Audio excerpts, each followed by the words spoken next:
بەڵێ سلااوتان لە بێ و دەستان خۆش بێ بۆهاتنتان طبعاان خۆتان ئەزان گۆڕانکاری زۆر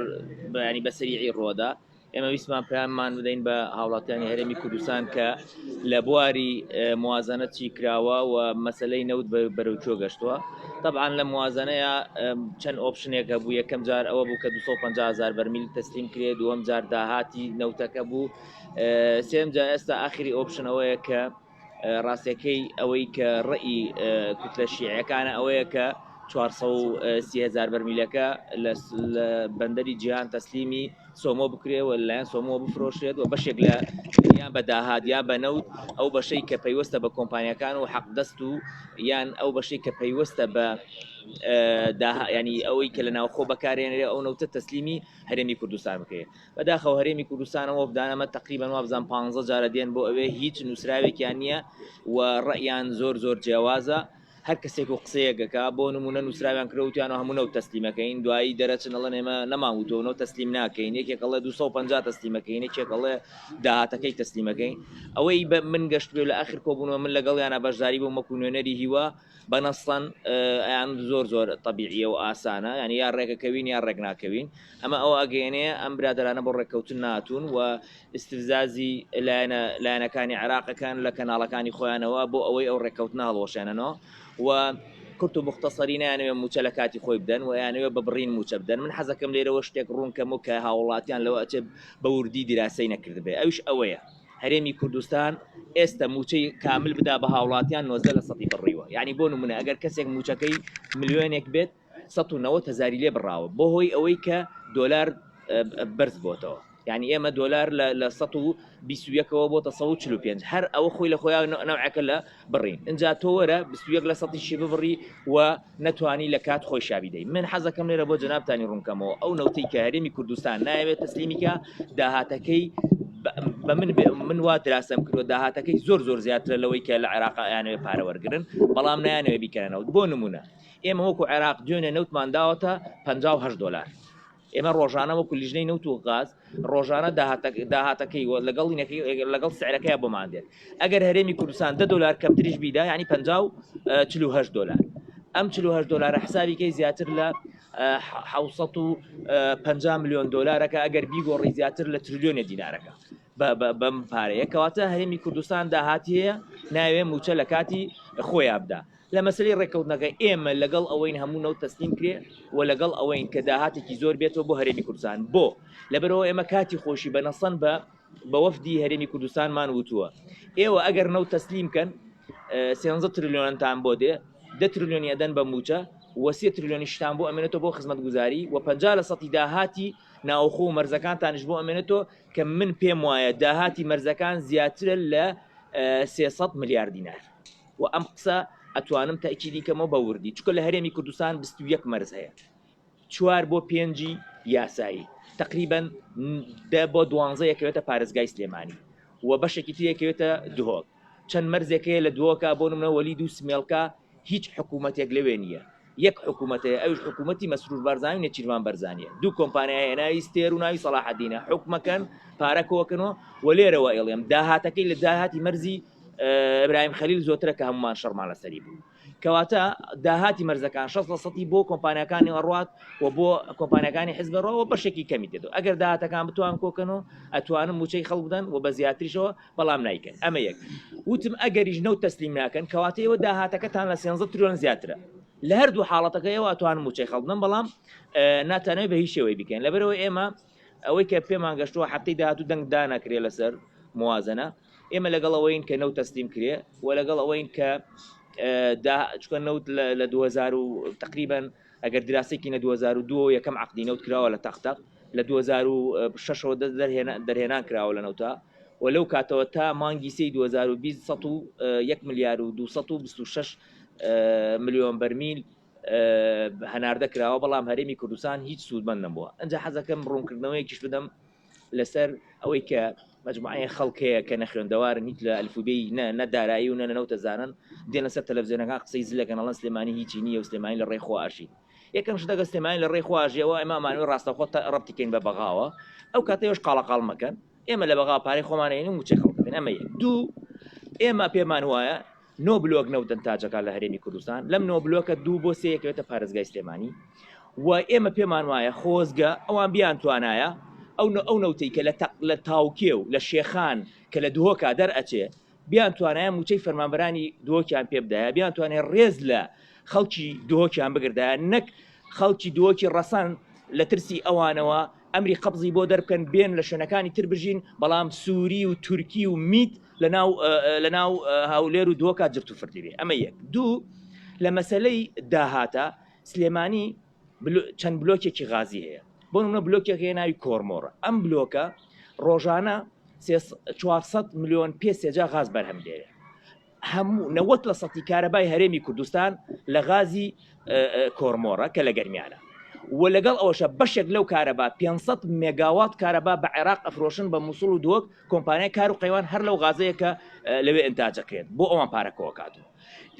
لەگەڵ ئەوەشدا ئینتاجێکی تری هەیە پێوترێ مادەی کۆندێنسەی 20,000 بەرمیل کۆندێنسێت بەرهەمێنێت ئەگەر ئەو کۆندێنسێتە نەبێ ئەو نەوتی هەرێمی کوردستان دیار ناکە بۆ لەبەرەوە نەوتێکە کوالیتەکەی زۆر خراپە IPI-ەکەی خوار 25 وانەیە هەر ناتوانێت بە بۆری بینەری وشکەکە ئەبێ ئەوەی تێکەڵکەی بۆی بیفرۆشی کەواتە ئەگەر ئەسڵ نەبێ ئەم هیچ ناکە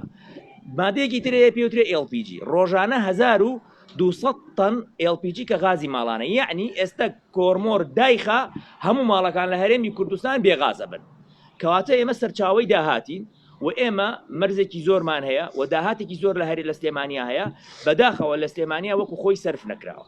ئەجا لەگەڵ ئەوەشە باس دەوە ئەکرێ ئەڵێن لە کاتی موازنەیە 10 تریلیۆن سەرف کراوە بۆ سلێمانی بەڵام سلێمانی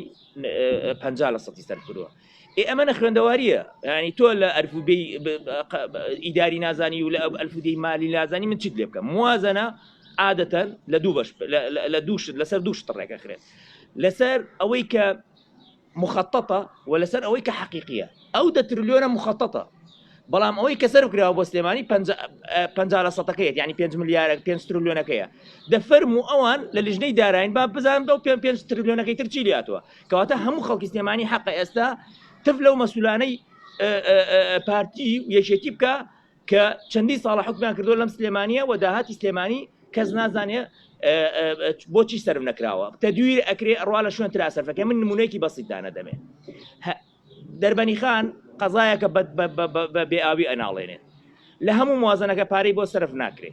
بەڵام لادەیەک لە شوێنێکە لەو دیو لەبەر ئەوە لادیەکەی مەسرور بارزانیە 6 ملیۆن دلار بۆ ئاوەڕۆ سەرف کراوە لە لادیەکە ئەو 6 ملیۆن دلارمانە بهێنایە سەرفمان بکردایە لە دەربەنی خان کە قەزایەکە سەر کێشەی ئاوی نەبوو تونێلێکی سەرف کردم تونێل 152 ملیۆن دلاریان سەرف کرد تونێلێک بەس بۆی کە مەسرور بەناوێت تێپەڕێت باشە کەس ئیسفادەی لێ ناکە بەڵام ئێمە تونێلێک 3-4 تونێلمانەیە یەک تونێلمانەیە لە دەربەنی خان خەریکە ڕوخێتە سەر ئەو خەڵکەوە ناتوان جادەکە دووسایدی بکەن کەواتە پارەی هەرێمی کوردستان بۆ هاوڵاتی هەرێمی کوردستان بەعام سەرف ناکرێ نەک بەس بۆ سلێمانی ئەبێ خەڵکی دهۆک و هەولێر یەکەم جا بڕۆن یەقەی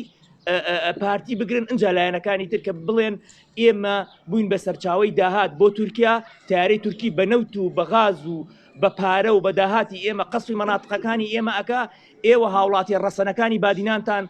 ڕاو ئەنێن ئەیانکەن بە سجنەوە لەبەرەوە میت و پاراستن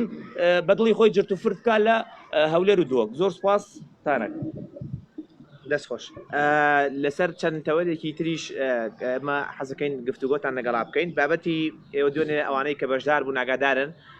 تاقیگەی کۆرۆنا هێنرا بۆ پارێزگای سلێمانی کە دوای هەوڵێکی 3-4 مانگی لەگەڵ دکتۆر غالبە بە هاوکاری بەڕێوەبەری تەندروستی سلێمانی و تەندروستی گەرمیان ئەو تاقیگە چەند ڕۆژی داهاتوو لە گەرمیانیش جێبەجێکرێت کە ئەمە دەستکەوتێکی زۆر گرنگە و داهاتێکی زۆر بۆ پارێزگای سلێمانی و تەنانەت هەرێمی کوردستانیش ئەگێڕێتەوە ئەوەی بەپێی زانیاریەکانی ئێمە تەوەنەمە لە وەزارەتی سەحی عراقی دابینی کردووە بای چەندین ملیۆن دلارە بێ بەرامبەرە پەیوەندی بە نەوت و بوجە و هیچ بوارێکی ترۆ نیە تەنها پەیوەندی هەوڵ و جوهدی نوێنەرانەوە هەیە ئێمە بۆ پارێزگای هەولێر و دهۆکیشمان کردووە لەگەڵ وەزارەتی سەحا بەڵام ناخۆشبەختانە هەولێر و دهۆک نهاتنە سەرخەت محافزەکانیان و تاوەکو ئێستا حکوومەتی هەرێم دەستی بۆ کۆمپانیایەکە کە لە ڕێگەی وەزارەتی سەحەوە ئەو پرۆژەیە بۆ هەولێر دۆک جێبەجێکات بەڵام بۆ هەڵەبجە و گەرمیانیش بۆ هەڵەبجە و ڕاپەڕێنیش لەم چەند ڕۆژە ئیشەڵا ئەویش کتابی تازە بەرزەکردنەوە جێبەجێک لێ بابەتێکی تر ئێمەمانەوێت جگەلەوەی کە بە پارەی ئەمریکا و فشاری ئەمریکەکان موچەی ڕاستەخۆ بە پێشمەرگە درێت کە خۆی لە ڕاستیا لە ڕووی سیاسی و با بڵێن شکۆی دەوڵەتەوە ئەمە بۆ خۆی شکانە وەکو حاڵەتێکی نزم بوونەوەی مؤسساتی حکومەتی هەرێمەکە دەوڵەتێکی بیانی پارەکەیدا بەڵام لەم حاڵەتا پێشمەرگە پێویستی بە کۆمەکە ئێمە سپاسی ویلایەتە یەکگرتووەکانی ئەمریکاکەین بەڵام داواشەکەین کە حکومەتی هەرێم پێشمەرگەی حەقیقی ئێستا بریتە لە کارمەندانی کەتی تەندروستی پارە و موچەی ئەوانش لە کاتی خۆیان بدات یان مەلەفەکانیان دەستنیمی حکومەتی عراقی کا بە حکومەتی عراقی ڕاستەخۆ موچەکەیان بدا کە ئامادەیی تای وەزارەتی سەحی عراقی ئەو کارە بکات بەمەرجە مەلەفەکانیان ڕاستەخۆ تەسلیمی عراق بکرێ ئەوە ئێمە پێشنیارێکن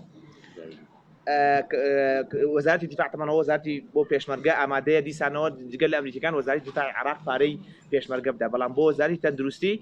وەزارەتی تەندروستی عراقی بۆ کارمەندانی تەندروستی ئەگەر ڕاستەخۆ تەسلیم بکرێت دیسان ئەتوانێت کاری لەسەر بکرێت بابەتێکی تر هەیە مەسەلەی نەخۆشخانەکەی ئەوەی هەڵەبجەیە و لەگەڵ نەخۆشخانەی کیمیاباران بەرکەوتوانی کیمیاباران ئەو دوو پرۆژەش لە هەڵەبجە و سەیسایق جێبەجێ کراوە دیسان لەگەڵ دکتۆر غالبە چەند ڕۆژی داهاتووە بەدەداچوونمان بۆ کردووە لەگەڵ وەزارەتی داراییە لە ساڵی 2019 پارەی بۆ دابین کراوە بەڵام جێبەجێ نەکراوە بابەتی دەستگیرکراوانی بادینان لە ڕاستیا ئەو بڕیارەی لە دادگا دەرچووە بۆتە هۆی نیگەرانی ویلایەتە یەکگرتووەکانی ئەمریکا من لە چەند ڕۆژی ڕابردوو لە ئەمریکا گەڕامەوە بۆ نۆرایەتی هاوپەیمانی هیوا لەگەڵ وەزارەتی دەرەوە و لیژنەی پەیوەندەکانی دەرەوەی ویلایەتە پەیوەندەکانی دەرەوەی کۆنگرێسی ئەمریکا کۆبوومەوە لەسەر ئەم بابەتە لەسەر چەند بابەتێکی دیش بەڵام لەسەر بەتابەتی ئەم بابەتە ویلایەتە یەکگرتووەکانی ئەمریکا بەعام نیگەرانە لە دەستگیرکردنیان بەڵام لەوەی کە زۆر نیگەرانترە ئەو ویلایەتە یەکگرتووەکانی ئەمریکا لە 2091ەوە بەرگریکار و پارێزەری سەرەکی هەرێمی کوردستانە لەگەڵ بەڕێزگرتن لە قوربانیانی ئەنفال و کیمیاباران کە وای کردو ویلایەتە یەکگرتووەکانی ئەمریکا بچێتە پشت هەرێمی کوردستانەوە لە هەڕەشەکان بیپارێزێ بەڵام لە بڕیاری دادگا لە هەولێر هێندە مەترسیدار دەستیان بۆ مەلەفە بردووە کە کۆماری ئیسلامی ئێران بەو زەقیە بەو ڕوونیە ویلایەتە یەکگرتووەکانی ئەمریکا تۆمەتبار ناکات بە یا هاوڵاتیانی خۆی تۆمەتبار ناکات بە سیخڕوویکردن بۆ ویلایەتە یەکگرتووەکانی ئەمریکا کە ئەوە دۆستی ئێمە هاوپەیمانی ئێمە هاوکاریکردن و هەماهەنگیکردنی کۆمەلگەی مەدەنی و ڕۆژنامەنووسان لەگەڵ ویلایەتە یەکگرتووەکانی ئەمریکا و ئەوروپا کە دۆستی ئێمن هیچ کاتێک ناچێتە چوارچێوەی سیخڕووی ئەگەر سیخڕووی بێکەواتە بێ وەزارەتی پێشمەرگە و پێشمەرگانە سیخۆر بن کە موجە لە ئەمریکا وەرەگرن بۆ ئەوە زۆر مەترسیدارە و ئەمریکا زۆر نیگەرانە لەوە دوێنێش سەفیر دیسانەوە جارێکی تر بە فشاری هەمولایەک و بە فشاری ئەو کۆنگرێزمانانەی کە ئاگادار کراونەتەوە جارێکی تر تاکیدی لە هەرێم لە بەرپرسانی هەرێم کردوتەوە کە پێ ئازادی ڕادەربڕین پارێزگایی لێ بکرێن بەڵام بەداخەوە هەر دوێنێ چەند چالاکوانێکی بادینان هەڵهاتوون لە ناوچەی بادینانەوە لە ئەوەی بڕیاری دەستگیرکردنیان بۆ دەرچووە لەسەر هەمان بابەت هەندێکیان هەڵهاتوون بڕیاری دەستگیرکردنیان بۆ دەرچووە لەبەرەوەی زانیاریان بە من و دکتۆر غالبیاوە کە ئەوە ئەو پەڕی ینی سنوور بەزاندنەوە ئەو پەڕی هەنگا و با بڵێن بڕینی خەتی سوورە لەیان مەسول بەرزانیەوە کە ئەمە خوێن بەریچاوی گرتووە هیوادارین عەقلانی بێت و بێتەوە سەر ڕێی دروست و بەرژەوەندی هەرێمی کوردستان لە بەرچاو بگرێت نەک کێبەرکێکردن لەگەڵ ئامۆزاکەی خۆی یا کێبەرکێکردن لەگەڵ منافسەکانی لە ناو ئۆپۆزیسیۆن و یەکێتیە یەک خاڵتە ئەفوتخوا هەر چەند ڕۆژی ڕابردوو بابەتێکی زۆر ترسناک ڕوویاوە چالاکوانێکی سیاسی کوردی باکوور بە ناوی عومەر بەرتان لەلایەن پارتی دیموکراتی کوردستانەوە ڕادستی تورکیا کراوەتەوە کە ئەمە پێشەرکاری دەستورە و پێشەرکاری مافی ئەو پەنابەرەیە کە ڕووی لە هەرێمی کوردستان کردووە دیارە هەڵهاتووی زیندان نییە بەڵکو چالاکوانێکی سیاسیە تورکیا داوای کردوە ڕادستی کردوەوە ئێمە بەدەداچوون لەسەرەوەکەین و ڕێکاری یاسایی لە دژی حکوومەتی هەرێم و وەزیری ناوخۆی حکوومەتی هەرێم و سەرۆکی حکوومەت دەگرینە بەر لەسەر ئەم یادگارم بەسپێدە یەک پرسیار لەسەر بابەتی پرۆژاسای بچووی 2021 ئەگەر بە زمانێکی سادە بە ڕوونتر لە خەڵکی بگەێنن کە کارەکانی پرۆژاسەکە بەرەو کۆتاییەوە موقفی هەرێمی کوردستان ئێستا چییە پێشبینیەکانی ئێوە وەکو گروپی هیواژ وەکو پەرلەمانتەران لەسەر ئەو بابەتە چیە بەهێزترین گریمانە چییە دۆخی دارایی کوردستان چاوەڕوانی پرۆژاسای بچووی 2021 دۆخەکە بەرەو کوێ دەڕوا بەهێزترین گریمانە بۆ هەرێم و ناوەند چیە ڕێکەوتنە یاخود دەوڵەتێ ڕێکەوتن لەسەرەوەی کڕێنەکەەوە تا ئێستا هیچ پرۆژە ینی هیچ مختەرەحێکی معقول یانی هەرێمی کوردستان ئەوەی کە هەیە هەمووی قسەیە ئەڵەن 9 تەسلیمەکەین ئەڵەن 250 تەسلیمەکەین ینی تا ئێستا ڕقمێکی تەواو نیە لەبەرەوە هەر جۆرە ڕێکەوتنێک بکرێت ڕاستەکەی لە سوودی خەڵکە بێت و ئەتوانین ئەوە بڵێن 13 تریلیۆن دینار دێتە ناو هەرێمی کوردستانەوە لەو ڕێکەوتنانە و ئەو نەوتەی کە هاوڵاتیانی هەرێمی کوردستان سوودێکی لێ نەبینێ ئەو کاتە ئەتوانێت سوودی لێ ببینێ بۆی ئەوەی کە تەسلیمی بکات و عێراق بەڕاستی بە شێوەیەکی عەقلانی تەعامل لەگەڵ بابەتەکە کردووە لە تەسلیمکردنەکەیە بۆ نمونە ئەڵێ نەوتم هەمووی تەسلیم بکە هەرچی قەرزێ من وەزیری نەوت بەخۆم لە کۆبوونی مەدانشی لەگەڵی وای وتی نەوتمان تەسلیم بکەن هەرچی کێشەی شەریکات هەیە قەرزتان کردووە نازانم اتفاقی ژێر بەژێرتان کردووە اتفاقی 50 ساڵیتان کردووە هەموو خۆمان حەلەکەین ئێمە دەوڵەتین و لەگەڵیان دائانیشین و حەلەکەین و چیتانیشەیە و داهاتەکەتانش بۆ ئەنێرین بۆ نمونە 200 چەندێک پارەکە 300 تریلیۆنەکە بەتانێنی 250 ئەگەر تەسلیم کرێت ئەمە هەرێمی کوردستان زەرەرەکە بەس نازانم لەسەر چی نەکای هەرێمی کوردستان یەکەم شت 250 ئەگەر تەسلیم بکە ئەمە بێ باوەڕتە قسە بکەین ئەگەر بەڕقم بێ ئێوە هەر نیشێتە قڕ لەبەرچی لەبەرەوە هەرێمی کوردستان خۆی بە 11 دلار کەم ترەیدا ئەو خۆی باسیەکە ئەو دێ 57 دلار لەسەری حسابەکە یعنی کەواتە هەموو پارەکە ببدات ئەو هیچ سفادی لێ ناکە ئەگەر بەهینیش بیدا ئەبێ 250 تری بداتە شەریکەکان خۆیان ئەڵێن 50 ئێمە شەریکان شەریکمانە یعنی تۆ بەس بدام ئەم یاریکردن لە پێناوی چی من پێم وایە ئەم یاریکردنە لە پێناو ئەوەیە کە مجموعەیە کۆمپانیا هەیە من نمونەیەکتانە دەمێت حەقلی وا هەیە لە هەرێمی کوردستان 18 کۆمپانیا حەزبی تایشەکە باشە حەقلی وا هەیە 18 کۆمپانیا ئیشتیاکە یعنی لە داهاتی 2020 هی دەمان 3 ملیار بووە 450 کۆمپانیا کار بردوێتی ئێمە لا قەمچێنێکی جوان بەرزانانی وێ دەوڵەمەند بێ مەگیشی من نییە بەڕاستی ئیشی هاوڵاتیانی هەرێمی کوردستان نییە کۆمپانیا کار بێ دەوڵەمەند بێت لەبەر ئەوە هەر جۆرە ڕێککەوتنێک بکرێ لە قانجازی خەڵکە هەر جۆرە ڕێککەوتنێکەکە هەرێم ئەوێ استیغلال ئەوە بکات ڕێککەوتن نەکا لەبەر ئەوە 14 جارات و وەرەقێکی پێنە بۆ معقول لەسەری قسە مبرری حکوومەت هەرێمی کوردستان بۆ ڕادستنەکردنی نەوت چییە؟ حەزەکەم بە دیاریکراوی بڵێ یعنی بۆ نمونەی چیە لەگەڵ ئەوەیە کە نەوت ڕادست نەکرێت هەموو حیزبەکان ئەڵێن ئێمە لەگەڵ ئەوەیە کە نەوت ڕادست بکرێت بەڵام کە دێتە سەر ئەرزی واقع نەوت ڕادست ناکرێت ڕۆنی ڕاژایی بکاکە بنەماڵەی بەرزانی سیاری دووەم بگورە سەبارەت بە کەیسەکەی دادگای پاریسی عێراق لەسەر تورکیا ئەو کەیسای بنەماڵی بەرزانی نایانوێت نەوت تەسلیم بکەن چونکە پاراستنی کورسیەکەیان لەسەر ئەساسی مەسەلەی نەوت ئەمە یەک دوو لەسەر ئەو کەیسە من ئەندام لەو لیژنەیە بەردەوام بێ لە مانگی چوارەوە دەستەکەین بۆ کەیسە و 26 میلیارد دلار 26 میلیارد دلار وەکو تعویز وەرەگرین لە تورکیا چکە و بۆریە کاتی خۆی دروست کرا بەس ئەبێ بەم هەرچی هەر مادەیەکی تێ بکرێ هەر مادێکی تیا بفرۆشە بێ بە تەنسیق بێ لەگەڵ عێراق ئاگاداری ئەو نەفت فرۆشتنە نەبوو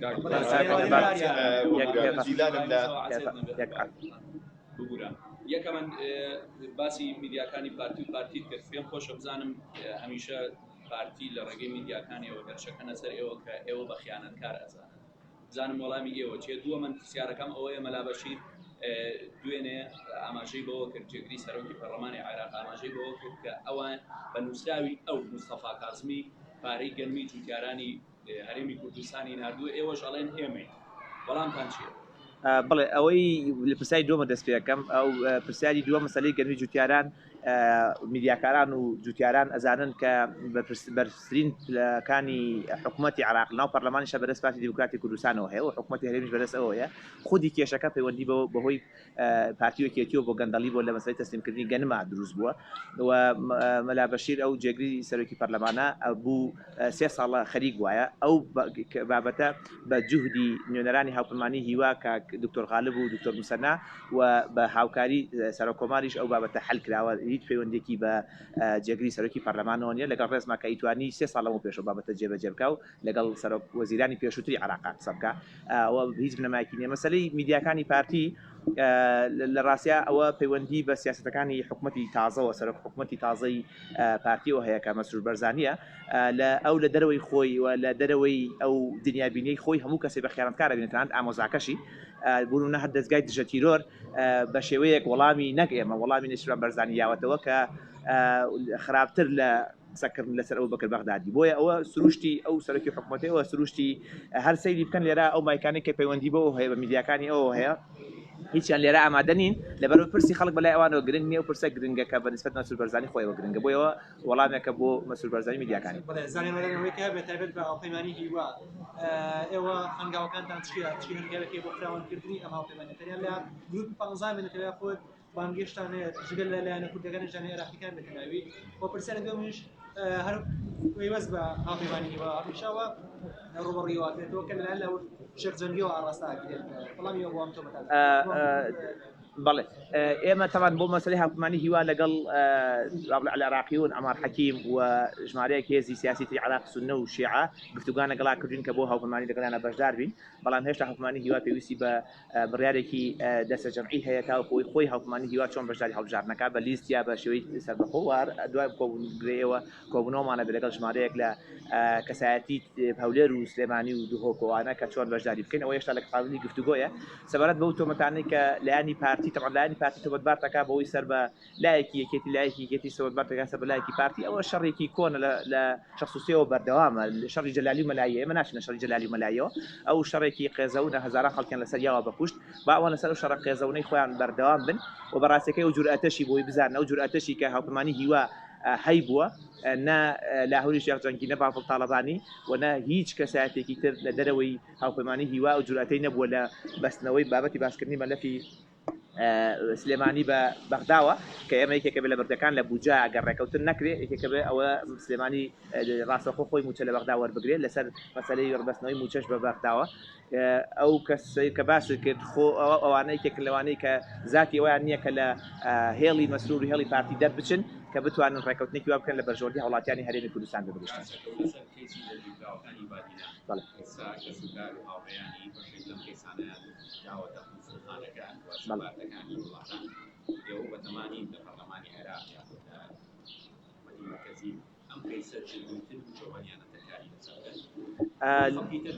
بەڵێ ڕاستە بەڵێ ڕاستە خۆ ئەگەر لێ بگەڕێن مەسرور بەرزانی ئەمری گرتن وەکوتن بۆ هەمووی دەرەکاتەران بۆ سەرۆکی هەرێمیش بەڵام لەبەرەوە ئەبێ ئێمە لە بەغدا پێش لیژنێکمان دروست کرد هاوپەیمانی هیوا و دکتۆر غالیش پێم وایە پێشتر سەرەتاتیا ئەندام و بەڵام دواتر